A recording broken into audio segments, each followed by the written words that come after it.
Hey everyone, welcome back to Crime Weekly News. I'm Derek Lavasser. And I'm Stephanie Harlow.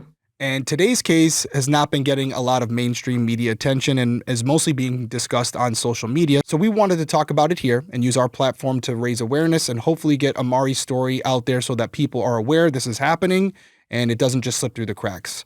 There's currently an online campaign seeking justice for Amari Jones, a 5-year-old girl out of Cleveland, Ohio, who was allegedly brutally assaulted by 3 older children in September of 2025. Now, the graphic details have been shared by her mother and Tavia Kennebrew on social media, so we're not putting anything out there that the mother hasn't already essentially approved for it to be out there. And I think with what we're reading here and what we're learning about, as hard as it is to hear these details, it's important because it has that shock value to it, which I think will resonate with people and allow it to stick so that we don't forget about it. Yeah, so we have not seen a lot about this on social media. So I didn't know about it till you just told me about it 20 minutes ago. Well, I'm on TikTok a lot. And I'm not. I think I'm obviously more than you. I'm on TikTok, and so these developing true crime stories, they're coming to my attention pretty quickly while they're developing. This one absolutely, it stunned me. It had me just completely speechless. I was disgusted, horrified. So I'm going to read Amari's mother's Facebook post, and then we're going to kind of discuss. And Tavia Kennebrew posted on Facebook, quote, "On September 13th, 2025, my daughter resided at a trusted family member's residence around the area of 145th in St. Clair while I underwent a medical procedure. While she was away, I got a phone call from my family member stating that my daughter walked out of her house and she couldn't find her anywhere and that the authorities were contacted.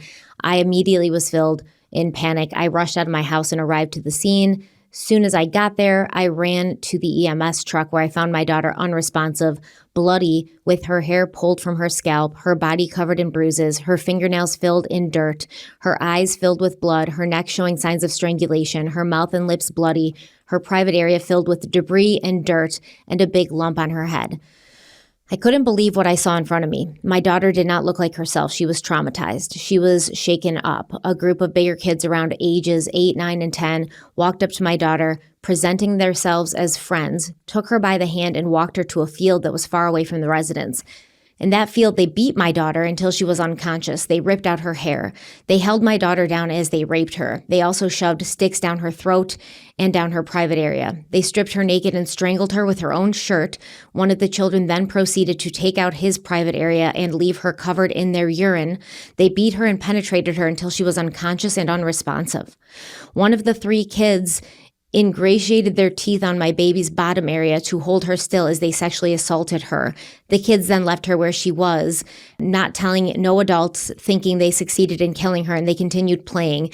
My family member, as she was looking for my daughter, saw 2 of the 3 children that lives on her street that she had not knew at the time, harmed my daughter and walked up to them and asked if they saw a little girl. They just stared at her with no remorse and told her no and continued playing, knowing what they had just done to my daughter as my family member went back to her house, waiting on the authorities. Them same kids who she had questioned came to her with their mother saying they know where my daughter is. Them same 2 kids that stated they did not know where my daughter was, now with their mother, took my family member to where my daughter was found in that field, naked, brutally beaten, penetrated and unresponsive. Her clothes, her hair, and later found her shoes was scattered all around the field. My cousin, panicked, placed my daughter in her vehicle, rushed her back to the house, and continued waiting for the authorities to get there. My daughter is completely traumatized. I am completely traumatized. These kids broke my daughter's spirit. They took away her boundaries. They penetrated her and constantly beat her. I never wanted to get the media involved because I didn't want my daughter's trauma plastered everywhere when she has to constantly see what happened to her and what she has been through, and I also trusted that she was going to get the justice that she needed. I am bringing this to the media today because the authorities are failing my daughter. They are trying to tell me that 2 of the kids can't and won't be charged because they are 8 and 9 years old, even though they attempted to murder my baby and they raped her and beat her. They are saying legally these 2 boys cannot be charged. I need help and I need justice for my daughter. I have reached out to Legal Aid and the Cleveland Metropolitan Bar Association for legal help. I also reached out to Rape Crisis to get me a victim advocate that I was told can help me on the criminal justice side. I have been advocating for my daughter. I'm not getting any help. I also contacted the mayor of Cleveland, Ohio office to try and get help. I have not received any yet. I need you all to understand if them two kids' mothers did not make them boys go back to my family member and let her know where my daughter was at, my baby wouldn't be found right now. My baby wouldn't be alive. They literally tried to kill my daughter. These are not normal kids. Themselves and their parents need to be held accountable. My daughter is not the same. She is having behavioral problems. She is mentally not okay. I am mentally not okay. Me not getting justice for my daughter makes me feel like I failed her. She is saying suicidal things. She is breaking down. She hates talking about what happened to her, and I am breaking down with her. I have set her up with a therapist and also seeking one for myself. I cannot sleep. I can barely eat. I keep repeatedly seeing images of my baby in that field. She's only 5 and these horrific things has happened to her. Please help. Please look at this as if this was your own kid. This is not gossip. This is not a funny matter. This is not nothing to not take serious. This is our life. Please help us. There is way more graphic photos of my daughter when she looked way worse. I'm not comfortable posting. End quote. So Amari's mother posted some pictures along on this Facebook page along with this post, and she's saying there's even more graphic photos, which based on the description of what happened to this poor 5-year-old girl, I imagine that there would be. And the pictures that she did post were graphic enough. So this is hard, obviously. I mean, it was hard for me to read that statement. It was hard for me. And when she says at the end, please think of this as your own kid, of course I did. And even if I didn't think of it as my own kid, even if you don't have kids, you're still thinking about Amari as a 5-year-old little girl having these horrendous things happen to her. And it's just absolutely, it's demonic. It's evil. I don't know where we are at now in as a society where 3 kids can do this and do all of this in this what seems to be not a short encounter, do all of this and not for a second have a crisis of conscience or say this isn't right or we have to stop or we have to tell someone or we have to get her help and then leave her there and go about your day playing like nothing happened. Yeah.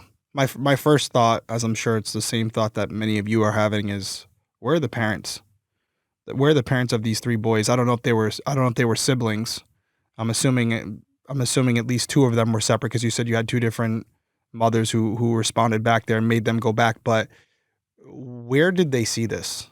This isn't something that you just are born knowing, right? So where did they see this type of behavior? Where was it observed? Where was it learned? Was it TV? Was it movies? Was it a video game? Was it from their own parents? That's something that needs to be researched, not only for this case, but just in general, so we can obviously prevent it. We have to find out where they learned about these things and thought that in any world that it would be okay. That's my first thought. My second thought is law enforcement saying that the 8 and 9-year-old cannot be charged, but the 10-year-old can be charged. That doesn't make sense. Something is disconnecting. It's an Ohio thing. I looked it up, yeah. So it's the 10 years old is the threshold? Yeah, 10 years old. I mean, they're all going to be looked at as juveniles regardless. That's what right? I'm not understanding. So I'm just going to go off Rhode Island law because that's what I know. Anything under 18 years old, you're a juvenile. There's no like lower scale where it's like, oh, you know what? You're a super juvenile because you were only 8. No, you're a juvenile. You're a juvenile. Whether you're 1 or you're 17, you're a juvenile. You can be tried as an adult, but you're a juvenile by the eyes of the law. So if it's good for the 10-year-old, then whatever the charges are for the 10-year-old should also be good for the 8 and 9-year-old. So I don't know if there's a disconnect, there's a miscommunication, if law enforcement is actually saying we're just choosing not to charge the 8 and 9-year-old because through our investigation we found that they weren't directly involved and they were more observers. I don't know what the specifics are. But if they have learned through their investigation that all 3 participated in this heinous act, then all 3 should be charged. Well, let's take a quick break and then we'll come back and kind of look at the law and what could potentially happen going forward. All right, so let's talk about something that's been keeping my kitchen smelling way too good lately, and that's Wild Grain. The baked from frozen box that makes me feel I actually know what I'm doing in the kitchen. Right, exactly. Wild Grain is the first subscription box that delivers artisanal breads, pastries, and even fresh pastas, all frozen, all ready to bake in 25 minutes or less. It's like having a bakery show up at your door. And the ingredients are super legit, no weird chemicals or unpronounceable stuff, just simple, real ingredients, slow fermented so it's easier on your stomach and richer in flavor. Right. And so they've got a classic box, gluten-free box. They even have a plant-based box now. And we talked, I think it was last month, about the fall seasonal goodies from Wild Grain. So the apple cider donuts, pumpkin cinnamon biscuits. I know you said you didn't get them at that point. But I reached out and got another box sent to me. Okay, good. Legit did. And those were gone in what? 24 hours, they were gone. 12 hours maybe. 12. So we love them. So good. I mean, outside of the seasonal stuff that we're talking about now, which were amazing, did you get the pumpkin cinnamon rolls? I ordered the whole new box again. I said, hey, I didn't get it. Send it all to me. And they were happy to oblige. Okay, perfect. So outside of that, just the regular stuff that they have, the Belgian waffles and the different breads, the sourdough bread. The croissants. So good. The croissants. We know you love those. So this fall, treat yourself and your family to warm sourdough bread and those seasonal treats before they sell out. For a limited time, Wild Grain's giving Crime Weekly listeners and viewers $30 off your first box, plus free croissants, and every box right there is enough to do it when you go to wildgrain.com/crimeweekly. That's wildgrain.com/crimeweekly, or just use promo code crimeweekly at checkout. Trust me, you'll thank us when your house smells like fresh sourdough. Okay, we're back. So looking at the law in Ohio, which is where this crime took place, it looks like the investigation will start the same way that any investigation starts. The police are going to interview witnesses, gather forensic evidence, take photographs, collect clothing or objects, medical records of the victim, other evidence. They'll likely interview the alleged child suspects with appropriate legal representation. They may order psychological or forensic interviews in a manner appropriate for children of this age. And because the suspects are under the age of 10, or for the suspects that are under the age of 10, authorities must take special care about voluntariness, capacity, confessions, and procedural protections. They might also work with CPS, Child Protective Services, social services, psychological experts, and therapists to assess risks, mental health, and capacity. I mean, even you said something like, where do they see this? They're not born knowing this stuff. And Amari's mother said, these aren't normal children. I think we can all agree. Yeah, I think that's established. In my opinion, is one of them the ringleader? Because you're not going to find 3 kids who are all psychopaths like this to all get together and figure out at the same time they want to do this. There's going to be one who's kind of pushing it and is kind of, I think, the stronger personality in the group, and they're going to go along with it, which is why you had 2 of the children, I think, eventually go to their parents, and then their parents had them go and tell the truth. So the one who didn't go to their parents, who kept quiet about it, even though that's horrendous. I mean, it's horrendous to have happen to Marie, but you'd have to also assume that for a child to do that to someone would be a horrible traumatic event. So clearly 2 of these kids were like, oh man, what the hell did we just do? Eventually went to their parents, but one of them didn't. And if you ask me, that one is the one who arranged it all. Not maybe that he was the only one involved or the only one who did something, but that he was kind of the ringleader, stoking them all on. Yeah. So from what I have gathered, and I'm not a lawyer, and I'm just looking it up using AI and all these different things to pull up different sites. When I was talking about Rhode Island, I was thinking about a specific case where we ended up charging a 9-year-old with arson. And so to me, I was like, okay, well, there's no minimum age in Rhode Island. But in fact, I stand corrected because I'm looking it up here. And if this is up to date, actually in Rhode Island, 9 years old is the cutoff. So if you're under 9 in Rhode Island, that's the minimum age that you can be charged with a felony, because they cut it off at 9, saying that's the minimum age you can be to be considered competent enough to understand what you're doing. Here's the difference in Ohio, which I do not agree with this. So like I just said, Rhode Island is 9 years old, which I think there is an argument that could be made. If you're under 9, you may not know what you're doing. We'll talk about that in a minute, right? Because I'm sure there's also going to be people who disagree. But in Ohio, it's 14 years old. That's the minimum age. If I'm reading this right, it's 14 years old that you can be charged with a crime that would be a felony if committed by an adult. Now, if you're 14 or older, that can obviously be transferred to a criminal court. It could be taken out of the juvenile system and moved to an adult court.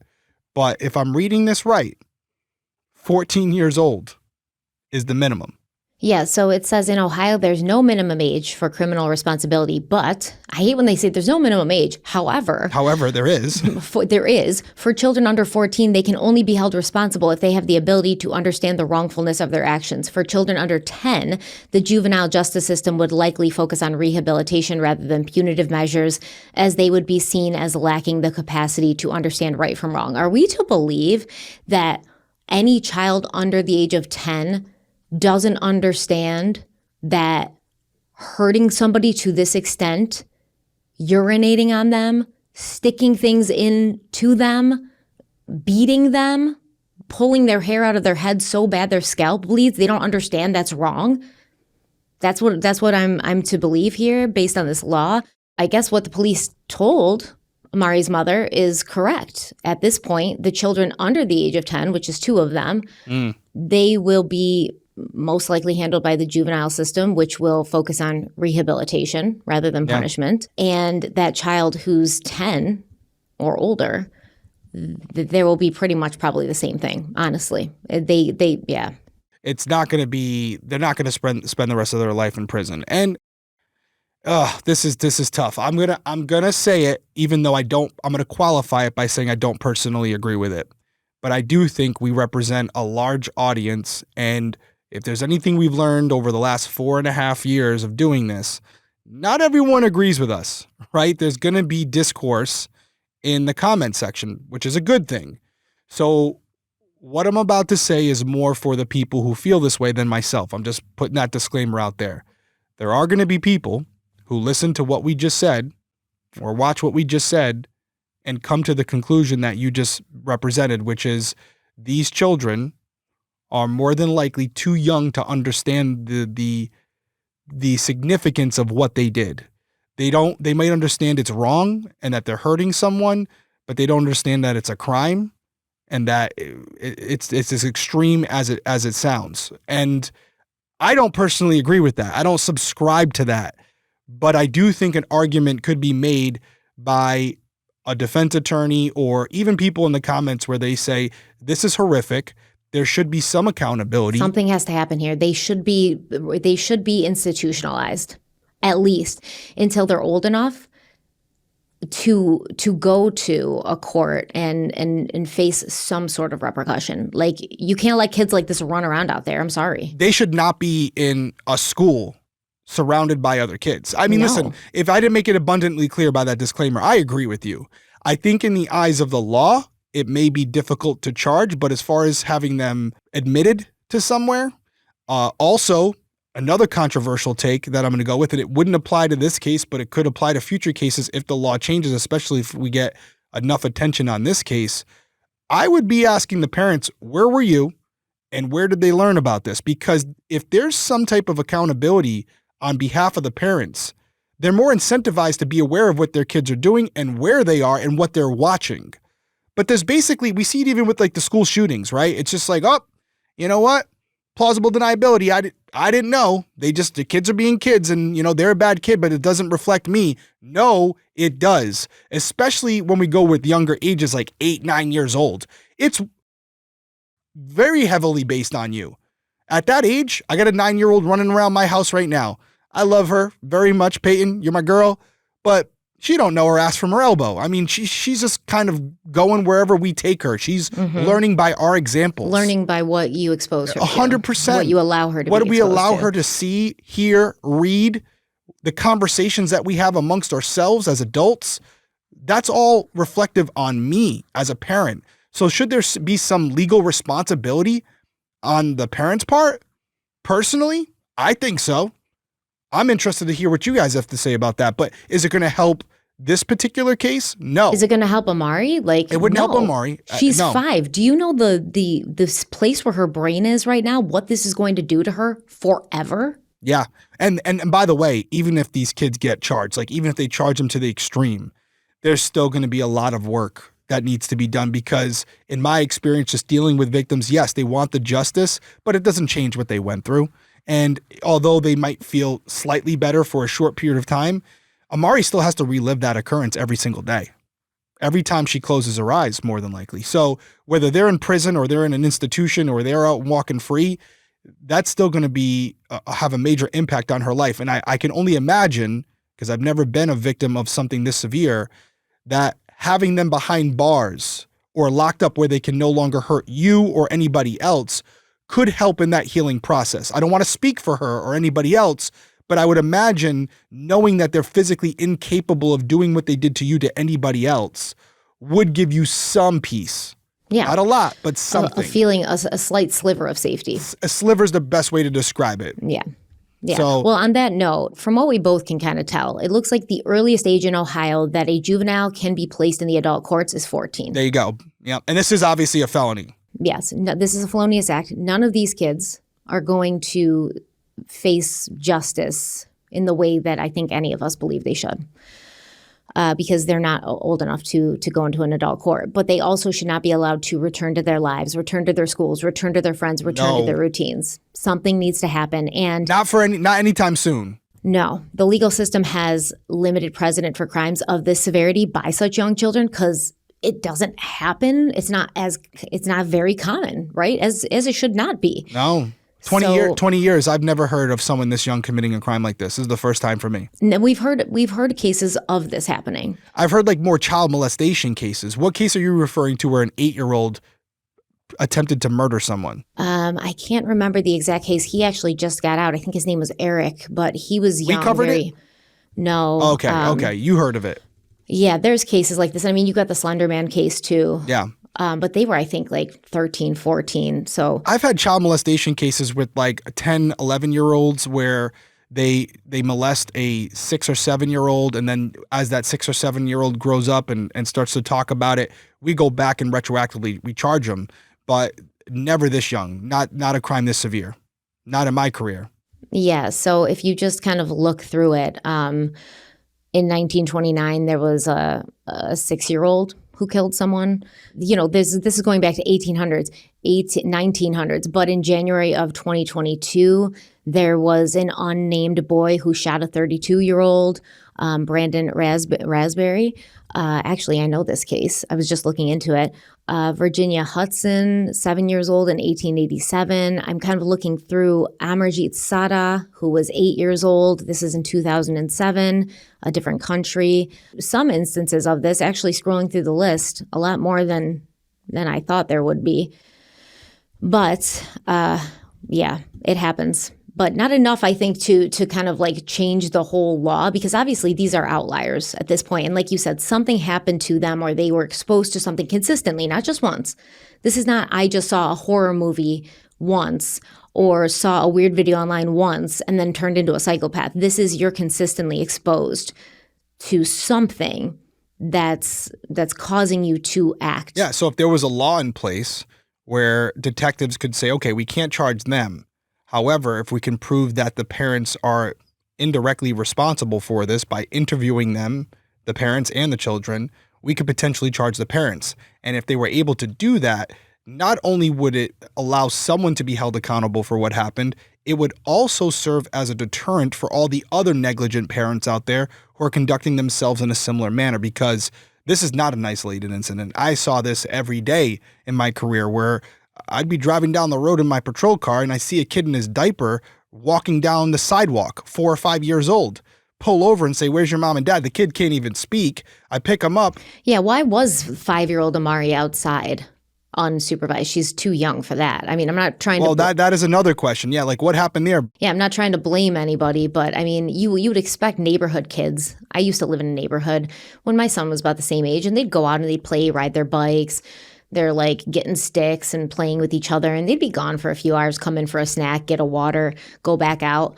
But a 5-year-old, yeah, never would I. Five's too young in my opinion. 5's way too young to be out there. Maybe we're helicopter parents, but I don't know. In the comments, you guys can tell us what you think. But yes, there's a lot of parents out there who are not monitoring what their children are doing, watching, reading, scrolling through on their phones or iPads.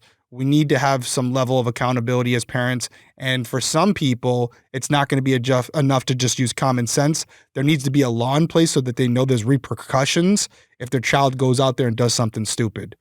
But I really want to hear your guys' thoughts on this one, because I think it's going to be a an interesting topic discussion in the comments. I think there needs to be some sort of exception, not the rule law. Whereas in generally, we're not going to charge, certain individuals of certain ages with these crimes. We're going to focus more on rehabilitation. But for something like this, there should be a law in place where if the felonious act is just so incomprehensible and so violent and so horrendous, we're going to need these kids to be institutionalized for a period of X amount of years. And then we're going to have to revisit that once they reach the age where they can be looked at as adults. I genuinely think that. And obviously the balance between community safety, right?